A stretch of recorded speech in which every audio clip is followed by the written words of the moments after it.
Alam mo yung ikaw yung unang nag-heal, kaya ikaw din yung pinaka nahihirapan. I'm a psychologist at quick reflection lang.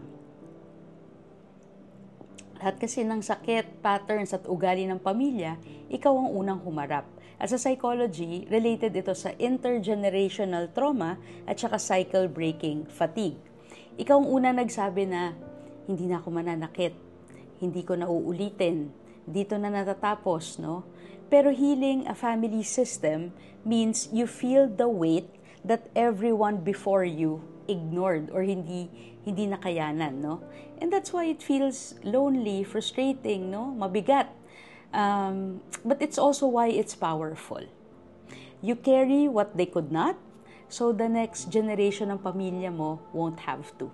Kayo ba, ano yung mga intergenerational behavioral patterns, mindset, or trauma na gusto mong i-break?